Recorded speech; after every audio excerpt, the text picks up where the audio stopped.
আল্লাহর পয়গম্বর মুসা আলাইহিস সালাম আল্লাহকে বলবেন আমি খুবই সতর্ক থাকবো, কোনো সমস্যা হবে না, আল্লাহ পাক যেন আমাকে এই ক্ষমতা দেয় আমি যেন ভবিষ্যৎ জানতে পারি।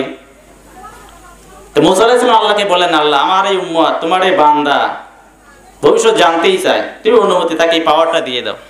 আল্লাহ বললেন যাও, দিয়ে দিলাম। তো এই ব্যক্তিকে আল্লাহ পাক ভবিষ্যৎ জানার শক্তি দিলেন, ক্ষমতা দিলেন। এই ব্যক্তি একদিন ভবিষ্যৎ গণনা করে দেখলো তার যে একটা ঘোড়া আছে, ঘোড়াটা অসুস্থ হয়ে মারা যাবে। এই ব্যক্তি মনে মনে খুব খুশি, কারণ আমি জানতে পারলাম আমার ঘোড়া অসুস্থ হয়ে মারা যাবে, এখন তো একটা ব্যবস্থা করা যাবে, বাজারে নিয়ে গিয়ে ঘোড়াকে বিক্রি করে দেব, অপরের বাড়ি মারা গেলে যাবে, আমার তো কোনো ক্ষতি নাই, আমি চূড়ান্ত দাম পেয়ে গেলাম। খুব খুশি মনে মনে। আজকে যদি ভবিষ্যৎ না জানতাম, ঘোড়াটা মারা যাইতো, কত ক্ষতি হইতো, ভবিষ্যৎ জানা তো আমার অনেক বেশি লাভ হয়ে গেল। তো কিছুদিন পর আবার ভবিষ্যৎ গণনা করলো, গণনা করে দেখে তার যে একটা দামি গোলাম ছিল এইটা অসুস্থ হয়ে মারা যাবে। এইবার সে বললো যাই হোক একটা ব্যবস্থা তো হবে, বাজারে নিয়ে যে বিক্রি করলো, মনে মনে খুব খুশি, আমার গোলাম যদি মারা যায় তো অনেক টাকা লস হয়ে যায়, তো মারা গেলে মানুষের বাড়িতে মারা যাবে, আমার তো কোনো ক্ষতি নাই, মনে মনে খুব খুশি। কিছুদিন পরে যাওয়ার পরে এইবার সে ভবিষ্যৎ গণনা করে দেখে এইবার এই ব্যক্তি নিজেই মারা যাবে। এখন বলেন তো উপায়? ঘোড়াকে বিক্রি করে দিল বাজারে, গোলামকে বিক্রি করে দিল, এখন এই ব্যক্তি নিজেই মারা যাবে, এখন কি বুদ্ধি করবে? এত বড় পেরেশানি বেড়ে গেল, হায় সর্বনাশ, আমি নিজেই মারা যাব, ঘোড়াকে বিক্রি করলাম বাজারে, গোলামকে বিক্রি করলাম, আমি নিজে যদি বিক্রি হয়েও যাই মারা তো আমি যাব। বড় টেনশন আর ভাবনা, কি করি, কেমনে আমি বাঁচতে পারি? মানুষের যদি টেনশন ধরে, খাওয়া থাকে আর ঘুম থাকে, বলেন খাওয়া থাকে না ঘুমও থাকে না, চিন্তায় পেরেশানিতে শুকায় কাঠ হয়ে গেছে, খায়ও না ঘুমও পারে না, মারা যাবে, এই টেনশন ধরে গেছে। এখন কি করা যাবে?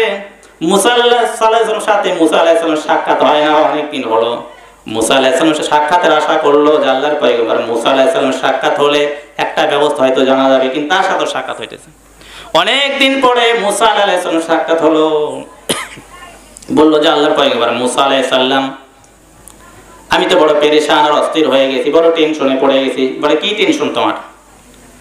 বলে আমি ভবিষ্যৎ জানতে পেরে তো অনেক খুশি হয়েছিলাম, যাই হোক ক্ষতির থেকে বাঁচা যাবে, কিন্তু এমন ক্ষতির পড়ে গেছি, এমন ভাবনায় পড়ে গেছি, এখন উপায়? আমি ভবিষ্যৎ গণনা করে দেখলাম আমার ঘোড়াটা মারা যাবে, সেইটা বিক্রি করে দিলাম, আমার গোলাম মারা যাবে, সেইটা বিক্রি করে দিলাম, কিন্তু এখন আমি নিজেই মারা যাব, এখন উপায়? আল্লাহর পয়গম্বর মুসা আলাইহিস সালাম আল্লাহর কাছে বললেন যে বাবু তোমার এই বান্দা বড় পেরেশানিতে পড়ে গেছে, আর কি কোনো ফাইসালা নাই, কোনো বুদ্ধি আছে এই বিপদ থেকে বাঁচার জন্য? আল্লাহ সুবহানাহু ওয়া তাআলা বললেন, হে মুসা আমার ওই বান্দাকে বলো আমি যে সিদ্ধান্ত নিয়েছি তার উপর তাকে সন্তুষ্ট থাকতে বলো, তা না হলে একে তওবা করারও সুযোগ দেওয়া হবে না। আমি পূর্বেই বলেছিলাম ভবিষ্যৎ জানলে অনেক বড় ক্ষতি হবে, কারণ সেইটাই হবে যে এটা আমি আল্লাহ সুবহানাহু ওয়া তাআলা চাইবো। মানুষ চাইলেই সুস্থ থাকতে পারবে না, পারবে নাকি? মানুষ চাইলেই বিপদ থেকে বাঁচতে পারবে না, আল্লাহ পাক যদি না বাঁচায়। আমি তাকে ঘোড়াকে অসুস্থ করে দিলাম, এটা তার জন্য প্রয়োজন ছিল, ছোট্ট একটা মুসিবত ছিল, মানতে রাজি হলো না, বিক্রি করে দিল। এরপর তার গোলাম, তার থেকে একটু বড় ক্ষতি করতে চাইলাম, কিন্তু সে মানতে রাজি হলো না, সেটাকে বিক্রি করে দিল। এখন এই ব্যক্তি নিজেই মারা যাবে, একে তওবা করে মওতের জন্য প্রস্তুতি হতে বলো, তা না হলে তওবার দরজা বন্ধ হয়ে যাবে। এখন বলেন তো ভবিষ্যৎ জানে কোনো লাভ আছে? আছে কোনো লাভ? সেইটাই হয় যেটা আল্লাহ পাক চায়। কে চায়? সেইটাই হবে যেটা আল্লাহ চাইবে। মানুষ শক্তির দ্বারা, বিবেক বুদ্ধির দ্বারা নিজের কোনো কিছুই পরিবর্তন করতে পারে না। ভালো মন্দ তকদিরে যা কিছু হয় কার পক্ষ থেকে হয়? আল্লাহ সুবহানাহু ওয়া তাআলার পক্ষ থেকেই হয়। এই জন্য আমি যত জ্ঞানী ব্রেনী, যত বিবেক বুদ্ধি আমার থাক না কেন, এগুলা কার দান? আল্লাহ সুবহানাহু ওয়া তাআলার দান। আমরা যখন একটু উন্নতির দিকে যাই মনে করি আমার বিবেক বুদ্ধির দ্বারা এগুলো করলাম। সম্পদ যখন বাড়ে, ভালো ডিগ্রি যখন পাই, ভালো পদ পজিশন যখন আসে মনে করি আমার বিবেক বুদ্ধির দ্বারা এগুলো করতেছি, কিন্তু আসলে কি আমার বিবেক বুদ্ধির দ্বারা কিছু হয়? কিছুই হয় না। আবার যখন একটু মুসিবত আসে আমরা বলিতে এই লোকটার কোনো জ্ঞান বুদ্ধি নাই, এই কাজটা এইরকম না করে এইরকম করতো, কিন্তু আসলে তো বিপদটা আসবে। আর এটা তো আল্লাহর পক্ষ থেকে ফায়সালা। কার ফায়সালা? আল্লাহর পক্ষ থেকে ফায়সালা। এই জন্য সুখে দুঃখে বিপদে মুসিবতে সব সময় আমরা আল্লাহ সুবহানাহু ওয়া তাআলার নিয়ামতের শুকরিয়া আদায় করব। শত দুঃখে কষ্ট পেরেশান হব না, ধৈর্য ধারণ করব, আল্লাহ সুবহানাহু ওয়া তাআলার আস্থা রাখবো, বিশ্বাস রাখবো। এটা মুমিনের গুণ, এটা আল্লাহ সুবহানাহু ওয়া তাআলা পক্ষ থেকে আসে। এই ধৈর্যটা কার পক্ষ থেকে আসে? আল্লাহর পক্ষ থেকে। আল্লাহ সুবহানাহু ওয়া তাআলা এক সময় ঈসা আলাইহিস সালামকে বললেন, ইয়া ঈসা ইন্নী বাঈসুম মিন বা'দিকা উম্মাহ। হে ঈসা, আমি তোমার পরে এমন একটা উম্মত দুনিয়ায় পাঠাবো, ইযা আসাবাহুম মা ইউহিব্বুনা হামিদুল্লাহ, তাদের উপর যখন কোনো বিপদ মুসিবত আসবে তারা আমি আল্লাহ সুবহানাহু ওয়া তাআলা শুকরিয়া, যখন ভালো কিছু আসবে, পছন্দনীয় কিছু আসবে, তখন আমি আল্লাহ সুবহানাহু ওয়া তাআলা শুকরিয়া আদায় করব। এবং যখন তাদের উপর যখন বিপদ মুসিবত আসবে, অপছন্দনীয় বিষয় আসবে, তখন তারা ধৈর্য ধারণ করবে এবং নেকির আশা করবে। কিসের আশা করবে? নেকির আশা করবে। ওয়ালা হিকমা ওয়ালা আকলা, তাদের দেখে পছন্দ হবে না, মনে হবে দুর্বল, জীর্ণ শীর্ণ, জ্ঞান বুদ্ধি নাই। তো ঈসা আলাইহিস সালাম বললেন, ইয়া রব্বি কাইফা ইয়াকুনা হাযা লাম, এটা কেমনে সম্ভব? ওয়ালা হিকমা ওয়ালা আকলা, আপনি বললেন তাদের জ্ঞান নাই, তাদের বিবেক বুদ্ধি নাই, এটা কেমনে হবে? আল্লাহ তাআলা বললেন, ক্বালা উতিম মিন ইলমি ওয়া ইলমি, আমার জ্ঞান থেকে তাদের জ্ঞান দেব, আমার ধৈর্য থেকে তাদেরকে ধৈর্য দেব। বলেন সুবহানাল্লাহ। এই জন্য মুমিন বান্দাকে আল্লাহ পাক বিপদ মুসিবত দিয়ে পরীক্ষা করেন। আমরা ধৈর্য ধারণ করব, হতাশ হব না, পেরেশান হব না। আল্লাহ সুবহানাহু ওয়া তাআলা, যাই হোক, যে কথা বলতেছিলাম, সব সময় আল্লাহ সুবহানাহু ওয়া তাআলা শুকরিয়া আদায় করব, সুখে দুঃখে বিপদে মুসিবতের সময়। আর আল্লাহকে রাজি খুশি করতে হলে আমাদেরকে রাসূলের আনুগত্য করতে হবে, রাসূলকে মহব্বত করতে হবে। আল্লাহ সুবহানাহু ওয়া তাআলা বলেন সূরা ইমরানের 31 নম্বর আয়াতে, কুল ইন কুনতুম তুহিব্বুনাল্লাহ, হে রাসূল আপনি আপনার উম্মতদেরকে বলুন, আমার বান্দাদেরকে বলে দেন, তারা যদি আল্লাহকে ভালোবাসতে যায়, আমি আল্লাহকে যদি পাইতে চাই, মহব্বত করতে চাই, ফাত্তাবিউনি ইহবিবুকুমুল্লাহ, তারা আপনাকে অনুগত্য করে, আপনার অনুসরণ করে। আল্লাহ রাসূল কি করতে হবে? তারা আনুগত্য করতে হবে, অনুসরণ করতে হবে। ইহবিবুকুমুল্লাহ, তাহলে আমি আল্লাহ পাক তাদেরকে ভালোবাসবো। ওয়া ইয়াগফির লাকুম যুনুবাকুম, শুধু ভালোই বাসবো না, তাদের জীবনের সমস্ত গুনাহ খাতাগুলো মাফ করে দেব। বলেন সুবহানাল্লাহ।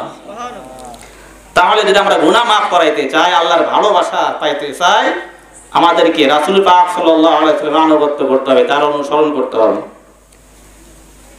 ভালো যাতে মানুষ বাসে, যদি কাউকে ভালোবাসে, তাহলে তার আদেশ মানা খুব সহজ হয়। হয় কি হয় না? সে যেটা পাইলে খুশি হবে সেটা করার জন্য চেষ্টা করে। একটা গান আছে আমাদের দেশে, গাইব গান, একটু সামান্য কিছু বোঝার জন্য, যদি মনে কিছু না করেন, গাইব গান গাইব। যে যাহারে ভালোবাসে রে বন্ধু, ব্যবহারে যাই চেনা রে যাই জানা, মন জানে আর কেউ জানে না। যে যারে ভালোবাসে ব্যবহার দ্বারা বোঝা যায়।